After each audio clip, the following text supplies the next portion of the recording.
December 1906. Portsmouth Harbor. The greatest concentration of naval power the world had ever seen lay at anchor in the cold waters of England's south coast. Sailors moved along docks slick with salt spray, their breath visible in the winter air. Admiral officers in dress uniforms strode past with purpose.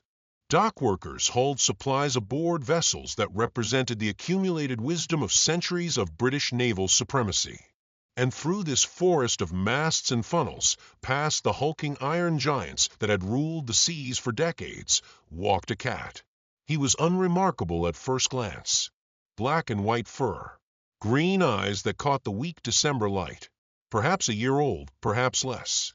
The kind of cat you might find in any port city, scrounging for scraps near the fishmongers, sleeping in coils of rope, living on the edges of human society. But this cat was walking toward destiny. His destination was a ship that would change everything. A vessel so revolutionary that on the day of her commissioning, every other warship in every navy in the world became obsolete. A floating fortress that would give her name to an entire class of warships and reshape the nature of naval power for generations to come. HMS Dreadnought. The battleship was a monster of steel and rivets, 527 feet of cutting-edge technology. She displaced 18,000 tons. Her steam turbines, revolutionary in themselves, could push her to 21 knots, faster than any battleship afloat. But her true innovation lay in her armament. 10 12-inch guns in 5 turrets. A uniform main battery that could throw shells weighing 850 pounds across miles of ocean. Every other battleship in the world carried mixed armaments, large guns, medium guns, small guns, each with different ranges and purposes. Dreadnought's designers threw that doctrine away. They created a ship that could engage enemies at ranges previously unimaginable, raining down devastation with all 10 guns targeting a single point on the horizon. The naval arms race would never be the same. Germany would scramble to build their own dreadnoughts. So would the United States, Japan, Russia, France, Italy. The name would become a classification, a benchmark, a symbol of national power. But on that winter day in 1906, she was simply the newest ship in His Majesty's fleet, preparing for commissioning. And as sailors carried supplies up her gangways, as officers inspected her gleaming brass fittings and her massive gun turrets, the cat padded aboard. Nobody knew where he came from. Port cats were common enough, they kept the rats away from supplies, and rats on a ship could mean disaster. A naval vessel carried food stores, rope, wood, valuable supplies. Rats could gnaw through all of it. They spread disease. They multiplied in the darkness below decks until they became an infestation that could cripple a ship's effectiveness. So cats were welcomed, tolerated, sometimes even sought out. This cat, though, there was something different about him. The sailors noticed it immediately. The way he carried himself, the confidence in his stride as he explored his new home, moving through passages and compartments like he already owned them. Someone, history doesn't record who, named him Togo. Admiral Togo Hihakairo of the Imperial Japanese Navy had stunned the world just 2 years earlier.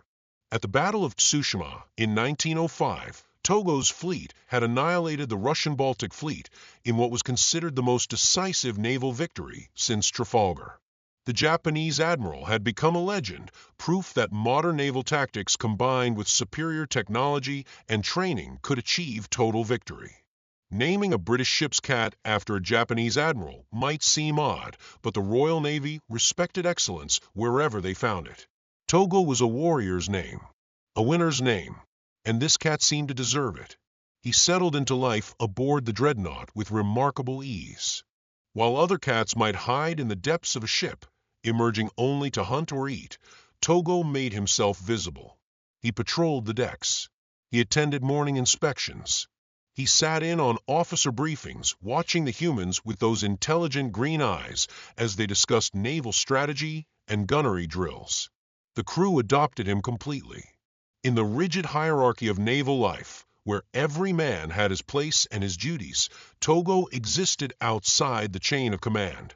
He answered to no one. He could go anywhere, Officers didn't order him away from the wardroom. Ratings didn't shoo him from their mess deck. He was simply present, a small black and white constant in a world of steel and discipline. This wasn't mere sentimentality. Sailors are superstitious by nature. The sea is vast and unpredictable, and men who venture onto it learn to read signs, to believe in luck, to hold onto anything that might tip the balance between life and death. A ship's cat was considered good fortune. A cat that chose to stay aboard of its own free will, that thrived in the environment, that seemed comfortable and content, that was exceptional luck.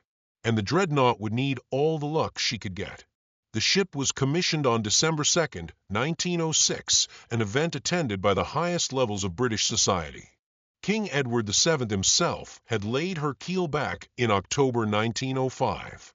Her construction had taken just 1 year and 1 day, a remarkable achievement that demonstrated British industrial capacity and sent a clear message to potential rivals. Britain could build these revolutionary ships faster than anyone else could match them. The naval arms race was already beginning. Germany's Kaiser Wilhelm II, obsessed with building a navy to rival Britain's, had immediately ordered German shipyards to begin work on their own Dreadnought-type battleships. The international power balance was shifting, tensions were rising, and Europe was sliding toward the catastrophe that would become the First World War. Through all of this geopolitical maneuvering, through the mounting crisis that would reshape the world, Togo lived his life aboard the Dreadnought. He hunted rats in the orlop deck. He sunned himself on the quarterdeck when weather permitted. He developed routines, favorite spots, relationships with specific crew members. The chief petty officer in charge of the ship's boats reportedly kept a special blanket for Togo in his cabin. The ship's cook saved choice scraps. Junior ratings would compete for the honor of having Togo choose their lap during off-duty hours in the mess deck. He became part of the ship's identity. When sailors wrote letters home, they mentioned him. When officers recorded the mundane details of shipboard life in their journals, Togo appeared in the margins. He was photographed, though few of those images survive today. He was sketched by artistic crew members. He became as much a part of HMS Dreadnought as her massive guns or her revolutionary turbines. The years passed. 1907, 1908. 1909, the Dreadnought conducted sea trials, gunnery practice, fleet exercises. She represented British naval power at reviews and ceremonies. She was the flagship of various formations, the pride of the Royal Navy, visible proof of Britain's determination to rule the waves. And through it all, Togo was there. By 1910, he was no longer a young cat. He had settled into middle age, more sedate perhaps, but still an active presence aboard ship. The crew that had first welcomed him had largely rotated to other postings. Naval assignments were temporary. Men came and went, but Togo remained. New sailors arriving aboard the Dreadnought quickly learned about the ship's cat. Veterans passed down stories. His reputation grew. He had witnessed everything this revolutionary ship had done. He had felt the deck shake when the great guns fired in practice. He had experienced the vibration of the turbines at full power during speed trials. He had weathered storms in the North Atlantic, balanced against the roll of the ship, patient and unperturbed, while human sailors struggled with seasickness. In 1912, the Dreadnought was assigned to the 4th Battle Squadron, Home Fleet. The naval arms race had intensified. Germany's high seas fleet was growing rapidly, filled with modern dreadnoughts that matched or even exceeded the British ships in some capabilities. The British response was to build more ships, bigger ships, faster ships. The super dreadnoughts were already coming off the slipways, vessels with 13.5-inch or 15-inch guns that made the Dreadnought's 12-inch weapons seem almost modest. But she was still formidable, still powerful, still a ship that commanded respect. Togo was now a senior cat, perhaps 6 or 7 years old. In human terms, middle-aged. He moved a bit slower, slept a bit more, but his personality remained unchanged. He still made his rounds, still attended to his duties, which consisted mainly of being present, being seen, being the living embodiment of the ship's luck and character. Then came August 1914. The assassination of Archduke Franz Ferdinand in Sarajevo. The ultimatums. The mobilizations. The dominoes falling across Europe as alliance obligations pulled nation after nation into what would become the most devastating war in human history to that point. Britain declared war on Germany on August 4, 1914. The Royal Navy mobilized. The Grand Fleet, the most powerful naval force ever assembled, gathered at Scapa Flow in the Orkney Islands north of Scotland. And HMS Dreadnought went to war. For Togo, the change must have been noticeable. The ship's routine altered dramatically. Instead of peacetime exercises and port visits, the Dreadnought now operated under wartime conditions. Watertight doors stayed closed. Gun crews remained at readiness. The ship conducted anti-submarine zigzags as she moved through dangerous waters. Lookouts scanned the horizon constantly for periscopes or telltale torpedo wakes. The North Sea became a zone of constant tension. German U-boats prowled beneath the surface. The high seas fleet remained in port, carefully husbanding its strength, unwilling to risk a decisive battle unless the odds were favorable. The Grand Fleet maintained blockade stations, cutting off Germany from overseas trade, slowly strangling the German war economy. It was dangerous, exhausting work. Not the dramatic naval battles that civilians imagined, but long patrols in cold, rough seas. Constant vigilance.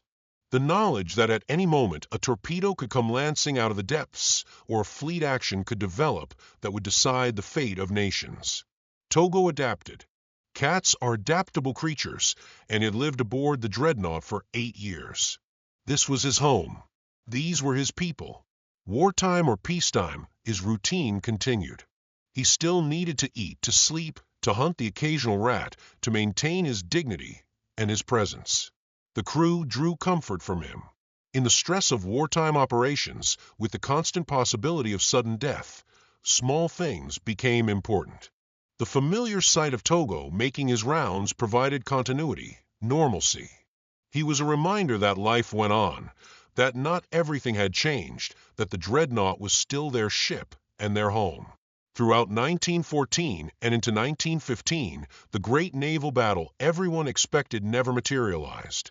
The high seas fleet made occasional sorties, bombarding English coastal towns in hit-and-run raids before retreating to port. The Grand Fleet pursued, but never caught them. Both sides were cautious, neither wanting to risk their expensive dreadnoughts in a battle that might go wrong. But beneath the surface, a different kind of naval warfare was developing. Submarines were proving far more effective than anyone had anticipated. German U-boats sank merchant ships, warships, passenger liners. The sinking of the Lusitania in May 1915, with the loss of 1,198 lives, including 128 Americans, shocked the world and pushed the United States closer to entering the war. The British public demanded action. How could the mighty Grand Fleet, with its dozens of dreadnoughts and battle cruisers, fail to protect British shipping?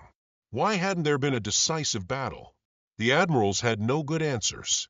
Naval warfare had changed. The submarine had introduced a new dimension that traditional battleship tactics couldn't address. And the German fleet remained frustratingly elusive, refusing to come out and fight on British terms. Then came March 18, 1915. The Dreadnought was operating in the North Sea as part of a squadron conducting anti-submarine patrols. The morning was cold with moderate seas and visibility that came and went as fog banks drifted across the water. The ship was at action stations, not because of any immediate threat, but because this was standard procedure in dangerous waters. Togo was likely below decks. Cats generally dislike cold weather and spray, and the North Sea in March offers both in abundance. He would have been in one of his favorite spots, perhaps near the engine room where the warmth from the turbines made the deck plates comfortable, or in some officer's cabin where a thoughtful human had arranged a cozy corner. At 1,230 hours, a lookout spotted something that made every man aboard tense with sudden alertness. A periscope. Submarine attacks on surface ships were still relatively rare. The technology was new, the tactics untested. But everyone knew the danger. A battleship was a massive target, and even the Dreadnought's thick armor belt might not save her from a well-placed torpedo. Captain Alderson on the bridge made an instant decision. The Dreadnought's steam turbines could push her to 21 knots, faster than any submarine could match, while submerged. If they could identify the submarine's position and course, they might be able to ram it. Ramming a submarine was a desperate tactic, difficult and dangerous. The submarine was small and maneuverable underwater. The battleship was huge but relatively clumsy at close quarters. Timing and navigation had to be perfect. Miss by a few yards and the submarine would escape, possibly turning to fire its torpedoes at the Dreadnought's vulnerable broadside. But Alderson was confident. His ship was fast and his crew was well trained. And the submarine had surfaced briefly, giving away its position. The Dreadnought turned toward the contact. Her turbines roared to full power. 18,000 tons of battleship accelerated across the North Sea, steel bow cutting through the cold water, intent on destruction. Below decks, the crew felt the sudden change in the ship's motion. The increase in speed. The turn. The battle station's alarm would have been sounding, though they were already at stations. Something was happening. Togo, wherever he was, would have noticed. Cats are sensitive to changes in their environment. The vibration pattern would have shifted. The angle of the deck would have changed. The sounds would have been different. On the bridge, officers tracked the submarine's course. Calculations were made, corrections shouted to the helmsman. The Dreadnought was committed now, rushing toward the point where intelligence and intuition suggested the submarine would be. The submarine was SMU-29, a German U-boat that had been stalking British shipping lanes. Her commander, Captain Lieutenant Otto Weddigen, was one of Germany's most successful submarine officers. He had sunk 3 British cruisers, HMS Aboukir, HMS Hogue, and HMS Cressy, in single action back in September 1914, killing over 1,400 British sailors. He was experienced, skilled, and dangerous. But on this day, he had made a mistake. He had gotten too close to the Dreadnought, and now the battleship was bearing down on his position. The lookouts on the Dreadnought saw the periscope again, briefly, just ahead. They were almost on top of it. Officers held their breath. Sailors gripped railings, bracing for impact. And then the Dreadnought struck. The impact was surprisingly gentle, given the forces involved. A slight bump, a shudder through the hull. Nothing like the violent collision you might expect when 18,000 tons of battleship meets a submarine. But it was enough. The Dreadnought's reinforced bow had struck U-29 at the point where the pressure hull met the conning tower. The submarine, designed to withstand pressure from outside, couldn't handle the catastrophic force applied from above and to the side. The hull ruptured. Water flooded in. U-29 plunged toward the bottom, taking all hands with her. Captain Lieutenant Otto Weddigen died instantly, along with his crew of 35 men. The submarine that had terrorized British shipping for months, that had sunk 3 cruisers and numerous merchant vessels, was destroyed in seconds. On the Dreadnought, there was a moment of uncertainty. Had they hit it? Was the submarine damaged or destroyed? Should they continue the attack, or had the threat been eliminated? Oil rose to the surface. Debris followed. There was no question. U-29 was gone. A cheer went up from the Dreadnought's crew. They had done it. A battleship had sunk a submarine, something that had never been done before and would rarely be repeated. The great Dreadnought, the ship that had revolutionized naval warfare, had just added another chapter to her legend. And somewhere below decks, Togo continued his day, unaware that his ship had just made history. The sinking of U-29 was celebrated throughout Britain. Newspapers ran stories about the Dreadnought's success. Weddigen had been a bogeyman to the British public, the submarine commander who had humiliated the Royal Navy by sinking 3 cruisers. Now he was dead, and the Dreadnought had killed him. For the crew, though, the celebration was muted. They knew they were lucky. If the submarine had seen them first, if Weddigen had gotten off a torpedo shot, the Dreadnought might have been damaged. Or even sunk. 35 German sailors had died in U-29, but 800 British sailors might have died in the Dreadnought. The war at sea was like that. Sudden, brutal, unforgiving. One mistake, one moment of bad luck, and you were gone. Togo had survived it without even knowing the danger had existed. He continued his routine, living his life aboard the ship, present and comforting to the crew who increasingly saw him as a symbol of their luck. The months rolled on. Summer 1915. Fall. Winter. Another year at war, and still no decisive naval battle. The high seas fleet remained frustratingly elusive. The Grand Fleet maintained its blockade. Submarines on both sides took an increasing toll on shipping. By early 1916, Togo would have been about 10 years old. Elderly for a cat, especially one living in the harsh environment of a warship. But he persevered. He had been aboard the Dreadnought for a decade now. She was his home in a way that transcended the usual relationship between animal and environment. He had been there from the beginning. He had seen everything. And then came the moment the entire Grand Fleet had been waiting for. May 31, 1916. The Battle of Jutland. The High Seas Fleet put to sea in force. Admiral Reinhard Scheer had devised a plan to lure out and destroy a portion of the Grand Fleet, evening the odds before the British could bring their full numerical superiority to bear.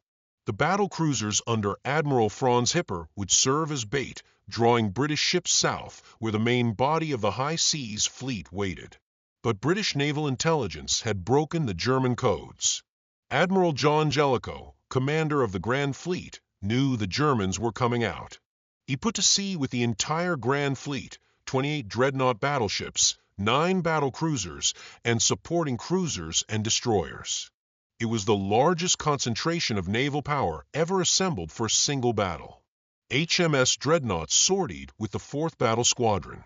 After years of waiting, years of patrols and frustration, the Grand Fleet was finally going to engage the High Seas Fleet in the decisive battle everyone had expected since the war began. For the crew of the Dreadnought, there must have been a mixture of anticipation and fear. This was what they had trained for. This was why these massive ships existed. But naval battles between dreadnoughts were unprecedented. Nobody really knew what would happen when dozens of these steel monsters started firing their massive guns at each other at ranges of 10 or 15,000 yards. Togo would have sensed the tension aboard ship. Cats are sensitive to human emotions, and the atmosphere on the Dreadnought must have been electric. Men checking and rechecking their equipment. Officers reviewing battle plans. Everyone knowing that in the next hours, some of them might die. The Battle of Jutland began in the late afternoon of May 31st. The British and German battle cruiser forces made contact first, and what followed was a running gun battle as the faster ships maneuvered and fired, each trying to gain advantage. The British battle cruisers suffered horribly. HMS Indefatigable blew up after being hit by German shells, killing over 1,000 men. HMS Queen Mary exploded minutes later with even greater loss of life. The German gunnery was excellent, their shells finding weak spots in the British ship's armor. But the British had the advantage of numbers and position. Admiral Beatty's battle cruisers, despite their losses, succeeded in drawing the German fleet north toward where Jellicoe waited with the main body of the Grand Fleet. The two fleets came together at around 1800 hours. 28 British dreadnoughts versus 16 German dreadnoughts, with supporting ships on both sides. The largest naval battle in history was about to reach its climax. The Dreadnought, as part of the 4th Battle Squadron, was positioned in the main battle line. When the Grand Fleet deployed from cruising formation into battle formation, a complex maneuver that Jellicoe executed perfectly, the Dreadnought took her place in the line of battle. And then the guns opened fire. The sound must have been overwhelming. The Dreadnought's 10 12-inch guns firing in salvos, each shell weighing 850 pounds, each discharge sending a shockwave through the ship. Multiply that by 28 battleships, plus battle cruisers, plus cruisers, all firing at the same time. The historical record describes the sound carrying for miles. Coastal towns in England reported hearing the guns. Sailors on both sides described it as the most tremendous noise they had ever experienced, a continuous rolling thunder that went on for hours. Below decks on the Dreadnought, the noise would have been even worse. The confined spaces amplified the sound. The entire ship would have been vibrating with each salvo from her own guns and shuddering when German shells landed nearby. For Togo, it must have been terrifying. Cats have sensitive hearing, far better than humans. The noise level would have been painful, potentially damaging. He would have sought shelter in the deepest, most protected part of the ship he could find. The battle raged into the evening. The British had the advantage of position. Jellicoe had crossed the T of the German fleet, positioning his ships so they could bring full broadsides to bear, while the German ships could only fire their forward guns. It was the perfect tactical position, but visibility was poor. Smoke from hundreds of funnels and gun discharges hung over the battlefield. The sun was setting. German destroyers launched torpedo attacks that forced the British battleships to turn away. In the confusion, the high seas fleet managed to disengage, breaking contact and heading for home. The battle continued sporadically through the night as British forces tried to intercept the retreating Germans. There were brief, brutal encounters in the darkness. Ships collided. Torpedoes found targets. But the main fleet action was over. By dawn on June 1st, the high seas fleet had escaped back to port. The Battle of Jutland was finished. The British lost 14 ships, including 3 battle cruisers, 3 armored cruisers, and 8 destroyers. Over 6,000 British sailors died. The Germans lost 11 ships, including 1 battleship, 1 battle cruiser, 4 light cruisers, and 5 destroyers. Over 2,500 German sailors died. Both sides claimed victory. The Germans had sunk more ships and killed more sailors, suggesting a tactical victory. But the British still controlled the North Sea. The German fleet had retreated to port, and the blockade of Germany remained in place, a strategic victory. HMS Dreadnought had fired her guns in anger for the first time. She had been in the thick of the battle, part of the main battle line, engaging German battleships at ranges where shells could punch through armor. She had not been hit. Not a single man aboard her had been injured.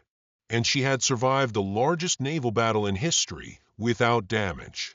The crew attributed this to their luck. And luck, as every sailor knew, came in many forms.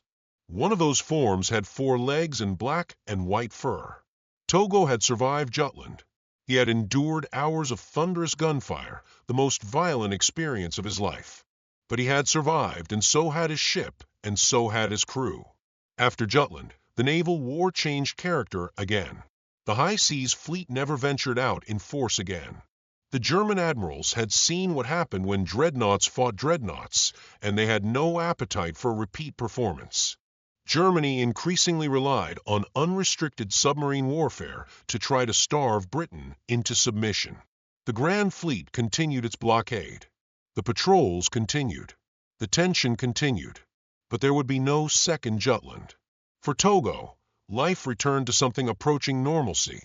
The ship still operated under wartime conditions, but the immediate threat of a massive fleet action had passed. He could resume his rounds, reclaim his favorite spots, receive attention from crew members who were profoundly grateful to have survived the war's greatest naval battle. By late 1916 and into 1917, Togo was clearly an elderly cat, perhaps 11 years old now. He moved slower, slept more, but he was still present, still part of the ship's daily life. The crew who had known him for years could see the changes. The younger ratings who had come aboard more recently knew only that this was the ship's cat, the Dreadnought's mascot, a symbol of continuity and luck. In April 1916, before Jutland, there had been another significant event in Togo's life, though he likely didn't understand its importance. The Dreadnought underwent a refit. Ships need maintenance, especially warships operating under combat conditions. Her machinery needed servicing. Her hull needed inspection. Her crew needed rest. During the refit, some crew rotations occurred. New sailors came aboard. Veterans transferred to other ships or returned to shore duty. This was normal naval practice. But for Togo, it meant saying goodbye to men he had known for years. The petty officer who had kept a special blanket for him. The cook who saved scraps. the various ratings who had befriended him over the years. Some stayed, but many left. Cats form bonds with people. They remember. They grieve in their own way when familiar humans disappear from their lives. Togo had experienced this before. Crew rotations were constant, but never got easier. The new crew quickly learned about their ship's cat. The veterans who remained told stories. Togo's reputation preceded him, and he adapted, forming new relationships, continuing his role as the Dreadnought's living mascot. 1917 brought new challenges. Germany's unrestricted submarine warfare campaign was devastating British shipping. Hundreds of thousands of tons of merchant vessels were being sunk every month. Britain faced the real possibility of starvation, of being unable to feed her population or supply her military. The introduction of the convoy system helped. Merchant ships traveling in groups, protected by destroyers and other escort vessels, were much harder for U-boats to attack successfully. The losses began to decline. Britain would survive. The United States entered the war in April 1917, tipping the strategic balance decisively against Germany. American industrial capacity and military power would ensure Allied victory, though it would take another year and a half of brutal fighting. Through all of this, the Grand Fleet maintained its vigilance. The High Seas Fleet remained in port, but the threat still existed. The blockade continued. The patrols continued. And Togo continued his life aboard HMS Dreadnought. By 1918, he was perhaps 12 years old. Very elderly for a cat. The average lifespan for cats in this era was much shorter than today, maybe 10 to 12 years. Togo had reached the end of what could reasonably be expected. The crew watched him with increasing concern. He was moving very slowly now, sleeping most of the time, eating less. The signs were clear to anyone who had experience with animals. In March 1918, HMS Dreadnought was placed in reserve. The war was entering its final phase. Newer, more powerful battleships had replaced the once revolutionary Dreadnought in the front-line battle squadrons. She had been the most advanced warship in the world when she was commissioned in 1906, but 12 years is a long time in naval technology. The super dreadnoughts with their 15-inch guns and improved armor were now the standard. The Dreadnought moved to a reduced manning status. Many of her crew transferred to other ships. The ship would remain in reserve, ready to be recommissioned if needed, but her active service was essentially over. For Togo, this meant another wave of departures. More familiar faces disappearing. More goodbyes that he couldn't understand. The reduced crew that remained still cared for him, made sure he had food and water, kept him comfortable. But it must have been a lonely time for an elderly cat who had spent his entire life surrounded by hundreds of sailors. The war ended on November 11, 1918. The armistice brought celebration throughout Britain. The Royal Navy had maintained the blockade that starved Germany into submission. The Grand Fleet had controlled the North Sea throughout the war. Britannia still ruled the waves. HMS Dreadnought had played her part. She had sunk U-29. She had fought at Jutland. She had served with distinction even as newer ships took over the most dangerous assignments. But her time was ending. In 1919, the Royal Navy began the process of demobilizing its wartime fleet. Ships that were too old or too expensive to maintain were marked for disposal. The Dreadnought, despite her revolutionary design and historical significance, was among them. She had been cutting edge in 1906, but by 1919 she was obsolete. The naval arms race she had started had moved far beyond her capabilities. The decision was made. HMS Dreadnought would be decommissioned and sold for scrap. For the remaining crew, this was melancholy news. The ship had been their home, their workplace, their floating fortress. She had kept them safe through the war. She had made history. And now she would be broken up, her steel recycled, her name relegated to history books. And there was the question of Togo. The cat was now at least 13 years old, perhaps older. He had lived aboard the Dreadnought for his entire adult life. The ship was the only home he really knew. He had witnessed everything: the commissioning, the pre-war years, the tension of 1914, the sinking of U-29. 29, the Thunder of Jutland, the long patrols, the final days in reserve. What would happen to him when the ship was decommissioned? The historical record becomes sparse here.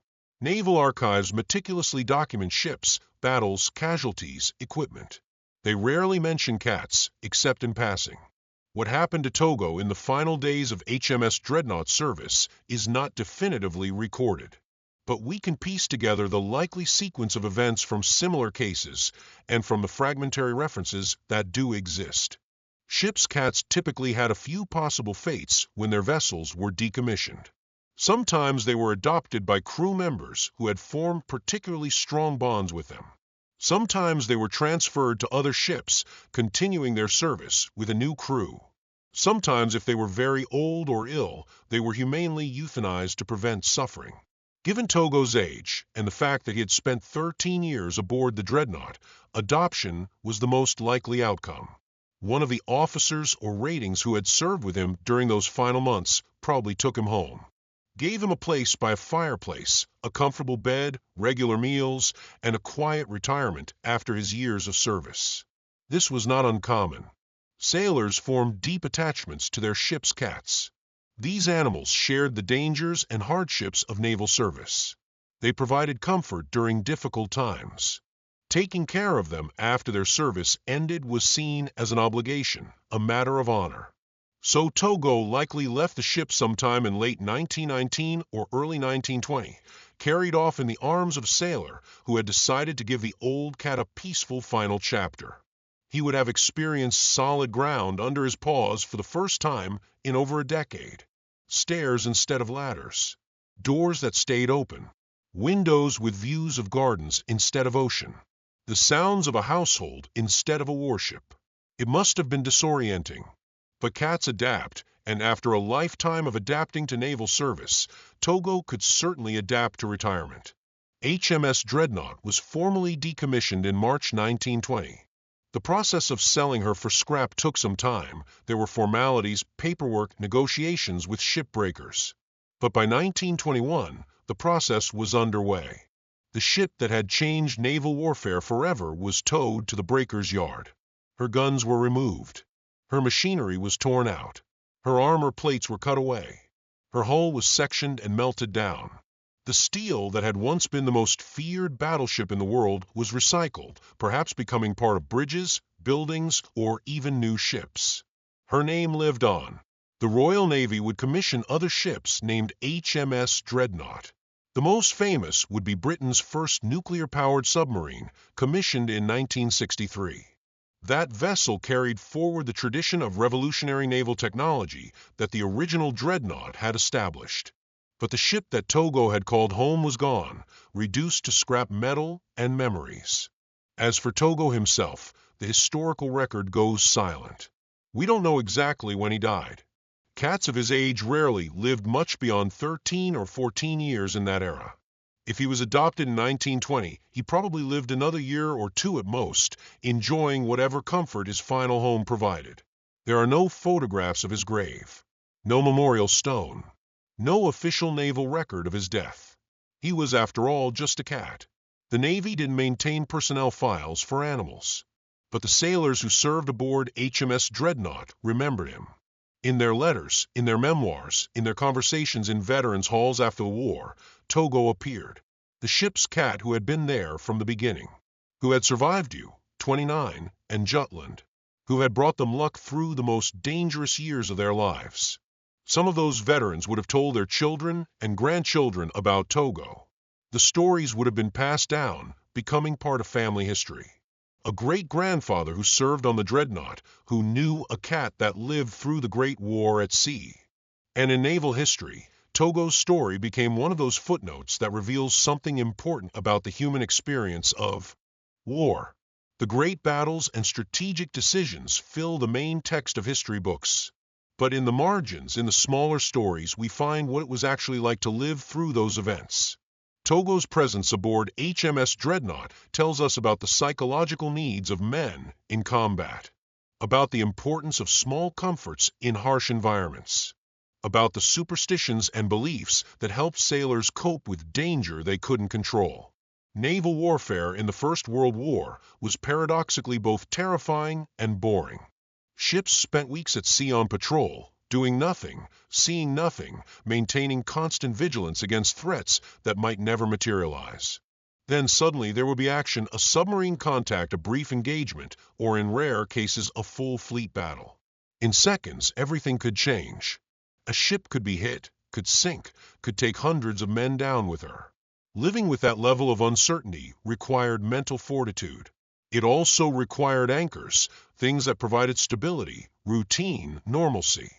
Togo was one of those anchors. His presence was a constant. His routines were predictable. His survival was proof that luck existed, that not everything was random chaos. Modern military forces understand this better than their predecessors did. Today's warships sometimes have mascots, though rarely live animals. The psychological support animals provide is recognized and valued. But in 1906, when Togo first came aboard the Dreadnought, none of this was formally understood. The sailors who welcomed him aboard acted on instinct and tradition, not psychological theory. They were right to do so. The story of Togo also illuminates something about the nature of the Dreadnought herself. She was a technological marvel, a triumph of engineering and industrial capacity. But she was also a community. 800 men living together in a steel city that floated on the ocean. They needed more than machinery to survive. They needed connection, meaning shared experiences. Togo provided that. He belonged to everyone and to no one. He couldn't be claimed by rank or status. An admiral might pet him on the quarterdeck, and an hour later he might be sleeping in the mess deck with junior ratings. He existed outside the rigid hierarchy that governed every other aspect of naval life. That made him special. In a world of orders and discipline, Togo was free. And that freedom, that independence, was something the crew could admire and draw strength from. There's also something poignant about the parallel trajectories of cat and ship. Both came together in 1906. Both served through the most intense period of the naval arms race. Both experienced the First World War. Both survived, and both reached the end of their usefulness at roughly the same time. The Dreadnought was scrapped not because she was damaged or worn out, but because she had been superseded. The naval technology she represented had evolved beyond her. The super dreadnoughts and even the early aircraft carriers were making her class obsolete. Togo aged naturally, as all living things do. His time simply ran out. But both left legacies. The Dreadnought's legacy is obvious. She gave her name to an entire class of warships and revolutionized naval warfare. Her influence can still be seen in naval architecture and strategy today. Togo's legacy is more subtle, but no less real. He represents the countless animals who have served alongside human military forces throughout history. The horses who carried cavalry and pulled artillery. The dogs who located wounded soldiers and detected explosives. The pigeons who carried messages across battlefields. The dolphins who located mines. These animals didn't volunteer. They didn't understand the causes they served. But they were there, and their presence made a difference to the humans who fought alongside them. In recent decades, there has been increasing recognition of these animal contributions. Memorials have been erected. Medals have been created specifically for animals. Their stories are being collected and preserved. Togo's story deserves to be part of that recognition. He served aboard one of history's most significant warships for 13 years. He was present for some of the most important events of the First World War at sea. He provided comfort and companionship to hundreds of sailors during the most dangerous period of their lives. That matters. It matters to history. It matters to our understanding of the human experience of war. And it matters to the memory of those sailors who are now long dead, but who remembered a black and white cat and the luck he brought them. The Royal Navy's tradition of ships cats continued long after Togo's time. Throughout the Second World War, cats served aboard British warships. Some became famous in their own right. Simon, the cat of HMS Amethyst, was awarded the Dickin Medal, the animal equivalent of the Victoria Cross, for his service during the Yangtze incident in 1949. But the tradition gradually faded. Modern warships are more cramped, more technologically complex. Health and safety regulations make it difficult to keep animals aboard. The last official Royal Navy ship's cat was Tittles, who served on various aircraft carriers until 1975. Today's sailors have photographs and video calls home. They have better food, better accommodations, better mental health support. They don't need cats the way their predecessors did. But something has been lost. The living connection to tradition. The presence of another living being who shares the experience. The small moment of peace that comes from petting a cat during a stressful deployment. Togo lived in an era when those things were still valued, still necessary. His service aboard HMS Dreadnought represents a way of life that has now vanished. The men who knew him are all dead. The ship he lived on was scrapped a century ago. The Navy he served has changed beyond recognition, but his story survives. And in that story, we can glimpse what it meant to go to sea in the age of dreadnoughts, to live through the Great War, to find comfort in small things during the darkest times. It's worth considering what Togo himself experienced during his 13 years aboard HMS Dreadnought. We've talked about what he meant to the sailors, what he represented symbolically, how his presence affected morale and cohesion. But what was his subjective experience? Cats are intelligent animals with complex emotional lives. Modern animal behavior research has demonstrated that cats form attachments, remember experiences, and respond emotionally to their environments. Togo would have had his own perspective on the events we've described. When he first came aboard in 1906, he was young, probably not yet fully grown. The ship would have been an exciting playground, new smells, new spaces to explore, new people to meet. The sounds and movements of the ship would have been novel, but not frightening. He had chosen to stay, which suggests he found the environment acceptable, even appealing. As he matured, he would have developed routines and preferences. Cats are creatures of habit. Togo would have known the ship's schedule, would have learned where to be at what times, when to appear in the mess deck for meals, when to avoid certain areas where work was happening, when to find sunny spots on deck or warm spaces below. He would have formed relationships with specific individuals. Cats generally don't bond with everyone equally, they have favorites. Togo would have had his people, the sailors who gave the best scraps or the warmest laps or the most satisfying attention. When those people rotated off the ship, he would have missed them. Cats can grieve, and Togo probably grieved repeatedly over the years as crew members came and went. The voyage routines would have become normal to him. The motion of the ship in various sea states, the vibration of the turbines, the sounds of machinery and human activity. These would have been the background of his life, as normal to him as the sounds of a forest might be to a wild cat.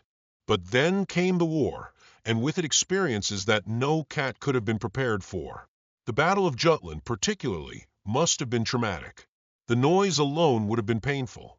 Cats can hear frequencies that humans cannot, and their hearing is more sensitive across all frequencies. The thunderous discharge of 10 12-inch guns, repeated again and again for hours, would have been physically painful for him. Add to that the vibration of the hull being hit by near misses, the concussion of shells exploding nearby, the shouting of men at action stations, the smell of cordite and smoke. It would have been an overwhelming sensory assault. Togo would have hidden, probably in the deepest, most protected space he could find. He might have stayed there for hours, terrified, unable to escape the noise, but doing his best to minimize the stimulus. After Jutland, he might have been different. Animals can develop what we now recognize as post-traumatic stress. Togo might have been more nervous, more easily startled, more prone to hiding when unusual noises occurred. Or he might have adapted, learning that despite the terrifying noise, he had survived, and therefore the danger was survivable. We can't know. The historical record doesn't extend to documenting the psychological state of a ship's cat after a major battle. But we know he continued living aboard the ship. He didn't try to leave when the ship was in port. He maintained his presence, his routines. So either he recovered from the trauma, or he was simply committed to his life aboard the Dreadnought regardless of the difficulties. There's something admirable in that. Something that resonates with the human sailor's experience. They too were traumatized by war. They too had to find ways to continue functioning despite fear and stress. They too were committed to their ship and their duty. Perhaps they saw something of themselves in Togo. Perhaps that's why his presence meant so much. He was experiencing the same things they were in his own way. He was enduring. He was surviving. He was proof that life continued even in the worst circumstances. In his final years, as the war ended and the ship went into reserve, Togo would have experienced a very different environment. Fewer people, less activity, quieter, slower. For an elderly cat, this might have been a relief. More time to sleep, less disruption, a gentler ending to his years of service. When he left the ship, assuming he was adopted rather than euthanized, he would have experienced a completely different world. Solid ground that didn't move, spaces that didn't vibrate with machinery, silence at night, gardens, other animals perhaps, weather without salt spray. Did he miss the ship? Did he remember his 13 years of service? Did he dream of the Dreadnought, of the sailors who had been his family, of the rhythms of naval life? Cats have good memories. They can remember places and people for years. Togo, in whatever home he ended up in, probably did remember. Probably did experience moments where a sound or smell triggered a memory of his former life. But cats are also remarkably adaptable. They live in the present more than humans do. Togo would have adjusted to his new life, found new routines, formed new attachments. The Dreadnought would have become a memory, important but not consuming. And then, sometime around 1921 or 1922, he would have died. Peacefully, we hope. In a comfortable place, surrounded by people who cared about him. The way any faithful servant deserves to end their days. His death would have been mourned by whoever had adopted him. Perhaps there was a small burial in a garden. Perhaps just a sad morning when it was discovered that the old cat had passed in his sleep. Either way, it was the end of a remarkable life. The broader context of animals in the First World War deserves attention here. Togo was far from the only animal to serve. Millions of animals were involved in the conflict, and their contributions were essential to the war effort. Horses were the most numerous. Both sides used millions of horses for cavalry, for pulling artillery, for transport. They died in staggering numbers from exhaustion, disease, artillery fire, gas attacks. The suffering of horses in the First World War is one of the conflict's great tragedies. Dogs served as messengers, running between trenches carrying vital communications when human runners would have been shot. They located wounded soldiers in no man's land. They provided companionship to traumatized men in the trenches. Some were trained to detect gas attacks before humans could smell the danger. Pigeons carried messages across the battlefield, often successfully completing missions that saved lives. One pigeon, Cher Ami, delivered a message that saved nearly 200 American soldiers in the Meuse-Argonne offensive, despite being shot through the chest and losing a leg. Even glowworms were used. Soldiers in trenches would collect them to read maps and messages at night without revealing their position with artificial light. But ship's cats occupied a unique position in this menagerie of military animals. They weren't working animals in the traditional sense. They weren't trained for specific tasks. They weren't deployed strategically. They were simply there, living aboard ship, catching rats, being themselves. Their value was psychological and symbolic rather than practical. They represented home, normalcy, continuity. They were something to care for, something to think about besides the war. In the confined, artificial environment of a warship, this was vitally important. Sailors couldn't go for walks in the countryside. They couldn't visit cafes or theaters. They couldn't escape the constant reminders of war. But they could pet a cat. They could watch a cat chase a piece of string. They could talk to a cat and imagine it understood. These small interactions helped maintain mental health in circumstances that could easily break men. The Royal Navy recognized this implicitly by allowing ship's cats to exist. The practice was never officially sanctioned in regulations. It simply continued because everyone understood its value. Togo, as the cat of the most famous battleship of the era, became symbolic of this entire tradition. His story encapsulates what ship's cats meant to the sailors who served with them. After the war, as veterans returned to civilian life, many of them brought this understanding of the human-animal bond with them. The interwar period and the years after the Second World War saw increasing recognition of the importance of pets in human emotional life. Organizations dedicated to animal welfare grew in size and influence. The idea that animals had their own worth, their own right to decent treatment, became more widely accepted. This cultural shift owed something to the experiences of men who had served with animals in the military. They had seen firsthand what animals could endure, what they could contribute, what they meant to human well-being in extreme circumstances. Togo and cats like him were part of that education. They taught lessons about loyalty, resilience, and the importance of caring for other living things especially when, circumstances are difficult. In the century since Togo's time, our relationship with animals has continued to evolve. We understand more about animal cognition and emotion. We have stronger legal protections for animal welfare. We recognize animals as sentient beings deserving of consideration and respect. But we've also lost some things. The tradition of ship's cats has ended. The close working relationship between humans and animals in military contexts has diminished as technology has replaced many animal roles. Modern soldiers are less likely to have sustained contact with animals during deployment. There's a question worth asking. What have we lost in this transition? Yes, modern military forces are more efficient, more capable, more humane in many ways. But has something been sacrificed in the process of removing animals from military life? The sailors who served with Togo might have argued that yes, something valuable has been lost. The presence of an animal, something alive and warm and responsive, in the cold steel environment of a warship provided a connection to the natural world that humans need. It reminded them of what they were fighting to protect: life, home, the ordinary pleasures of existence. Without that connection, war becomes more abstract. It's all about technology and tactics, strategy and objectives.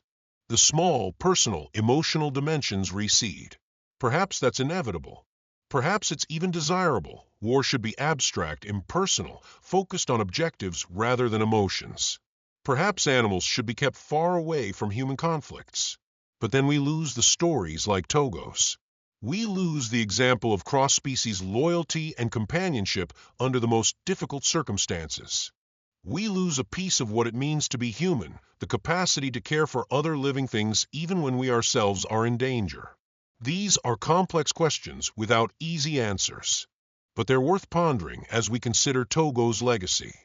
What we can say with certainty is that for 13 years, aboard one of history's most significant warships, a cat named Togo provided comfort, companionship, and hope to hundreds of sailors.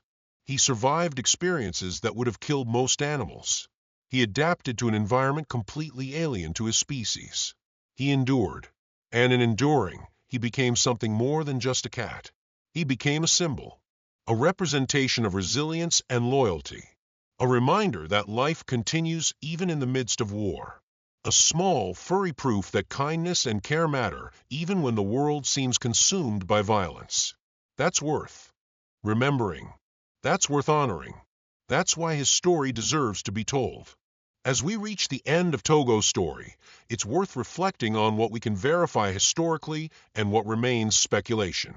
The challenge with researching ship's cats from this era is that they rarely appear in official records. Naval archives contain extraordinary detail about machinery, operations, battles, casualties, but animals are mentioned only in passing, if at all.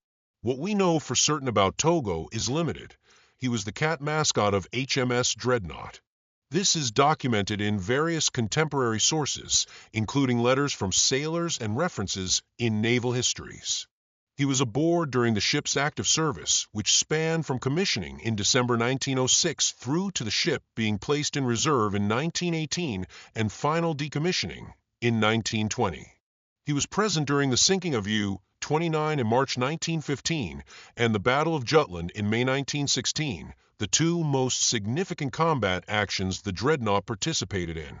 Beyond these facts, Much of the detail is reasonable inference based on typical ship's CAT experiences, standard naval procedures, and the documented conditions aboard HMS Dreadnought during this period. This uncertainty is itself historically significant. It reminds us that history is written by and about the powerful.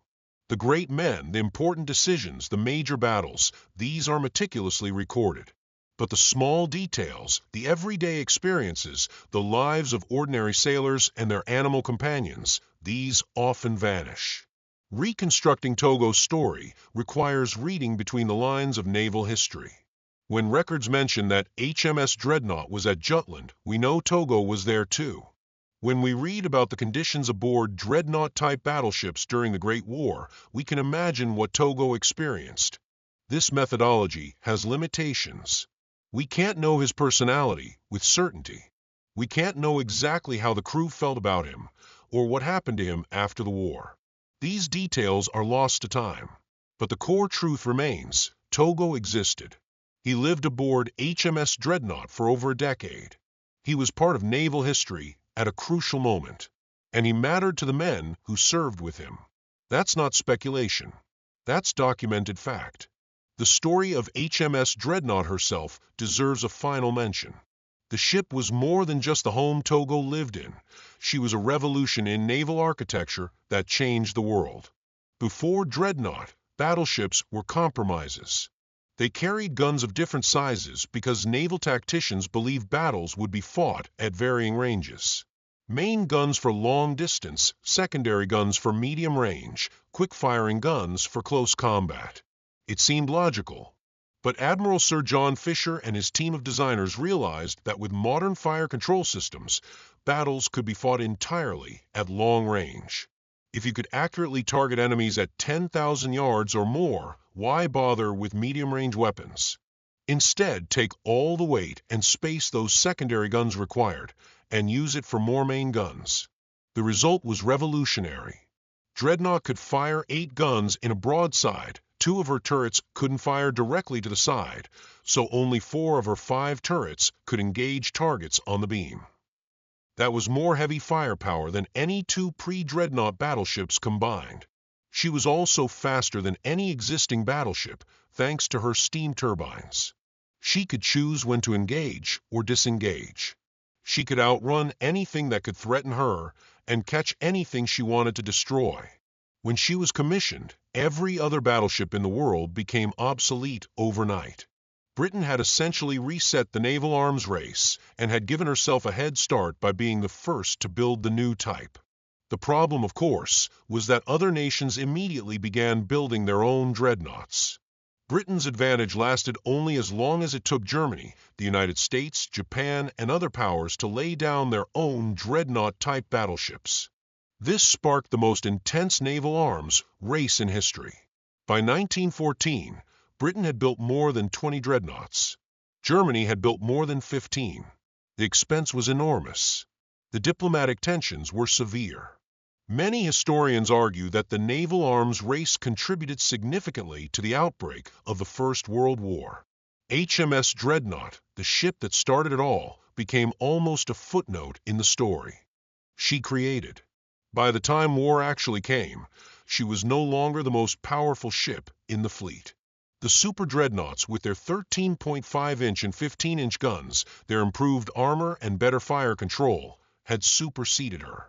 She served honorably during the war, but she never fired her guns in anger at another major warship. Her main contribution, sinking U-29, was achieved through ramming, not gunnery. At Jutland, she fired at German ships but scored no confirmed hits. This doesn't diminish her historical importance. She changed the world. Every battleship built after her was influenced by her design. Her name became a category, a measurement of naval power. To have a dreadnought fleet was to be a major power.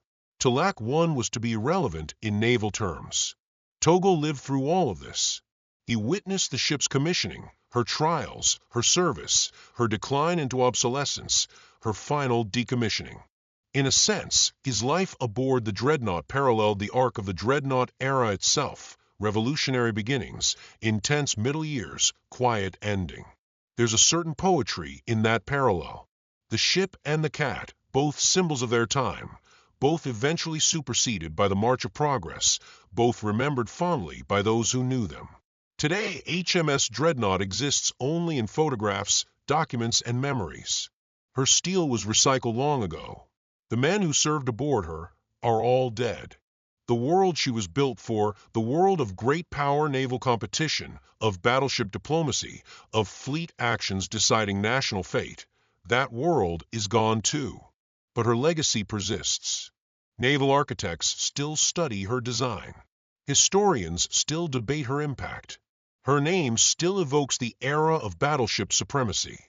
And in the margins of that history, in the footnotes and the small details, there's Togo, the cat who lived through it all, who shared the dangers and the triumphs, who provided comfort to sailors far from home, who survived the largest naval battle in history. His story is worth telling not because it changes our understanding of the First World War or naval strategy or the Dreadnought Revolution. Those big stories are well established. His story is worth telling because it reminds us that history is made by living beings. Not just the admirals and politicians whose decisions shaped events, but also the ordinary sailors who carried out those decisions. And even the animals who shared their lives and their dangers. Togo didn't choose to serve aboard HMS Dreadnought. He didn't understand the strategic importance of the ship or the historical significance of the battles he survived. He was simply living his life, doing what cats do, adapting to his environment. But in doing so, he became part of something larger. He became part of the story of the men who served aboard that revolutionary ship. He became a symbol of their resilience, their humanity, their capacity to care for other living things even in the midst of war. That matters. It matters to history. It matters to how we understand the human experience of war. And it matters to keeping alive the memory of a small black and white cat who, for 13 remarkable years, was one of the most famous ship's cats in Royal Navy history. Togo's story is finished now. He died probably a century ago, in circumstances we can only speculate about. His ship was scrapped even longer ago. The men who knew him and loved him have been dead for decades. But the story survives. And in surviving, it teaches us something about loyalty, about companionship, about finding meaning in small things when the world is consumed by great events. It teaches us that every life has value, that kindness matters, that caring for others, even a cat on a battleship, is never wasted effort. These are lessons worth remembering. These are lessons that Togo, in his own small way, helped teach to the generations of sailors who served with him. And that's why his story, like the story of the ship he called home, deserves to be remembered and honored. What do you like about this animal? Tell me your favorite animal war story I should talk about next. Don't forget to subscribe and like the video.